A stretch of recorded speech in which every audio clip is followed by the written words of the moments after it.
Emmanuel Keita catégorique. Je n'ai pas envie de parler de Emma Lorou. Pour plus d'informations sur ce sujet, retrouvez-nous après le générique. Mais avant de commencer, n'oubliez pas de vous abonner et d'activer la cloche de notification pour ne pas manquer nos prochaines vidéos. Bon visionnage.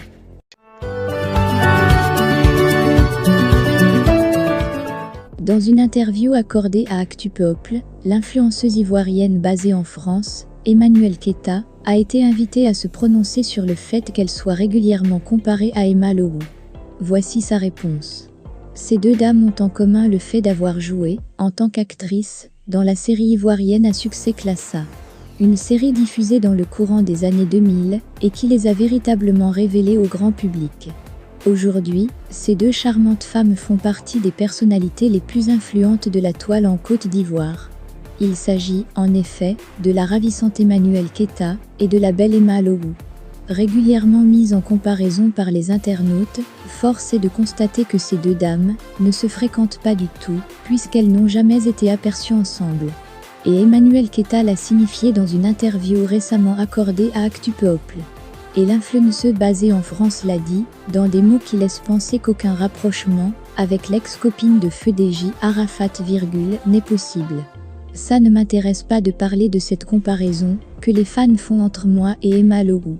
Je ne veux pas qu'on cite le nom des personnes que je ne fréquente pas dans mes interviews. C'est une guerre froide entre les fans. Donc il faut poser la question aux fans. Moi ça ne m'intéresse pas. Je n'ai pas envie de parler de cette dame, a lancé Emmanuel Keita. La businesswoman vivant en France s'est prononcée pour une des rares fois sur la nature de sa relation avec Emma Lorou.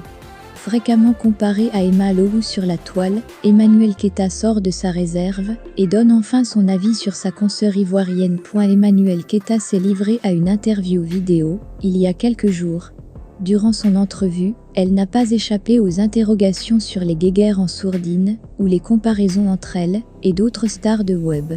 Concernant Emma Lorou, la star, avec laquelle elle est continuellement mise en comparaison, elle a été assez brève et froide. Ça ne m'intéresse pas de parler de cette comparaison que les fans font entre moi et Emma Lorou. Je ne veux pas qu'on cite le nom des personnes que je ne fréquente pas dans mes interviews. C'est une guerre froide entre les fans, donc faut poser la question aux fans. Je n'ai pas envie de parler de cette dame.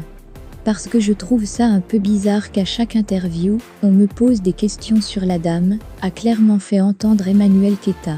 Emmanuel Keita se définit désormais comme une influenceuse qui n'a que pour centre d'intérêt elle-même. Dans son nouvel élan, elle se veut stoïque face à tous les échauffements médiatiques et se concentre davantage sur sa carrière. De plus, elle ajoute: Makosso me fait péter de rire. Bon, depuis qu'Emmanuel Keita est arrivée à Abidjan là, les gens ne font que parler d'elle seulement. Jusqu'à ils l'ont reçue à l'émission Showbuzz. Là-bas, ils lui ont posé des questions sur tout, et puis sur Camille Makosso aussi.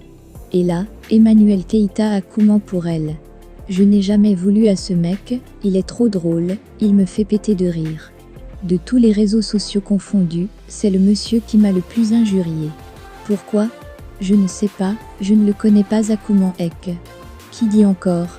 C'est le monsieur qui m'a le plus diffamé, il est rentré dans une histoire de sexualité. Il a été très grossier, mais je n'arrive pas à le détester, je ne sais pas pourquoi. J'ai de la sympathie pour lui en fait. Je le vois comme un mec qui est trop drôle en fait, il doit manquer d'amour à Diek. Chia, si on comprend bien, quand Makosso parle de toi, ça te fait péter de rire,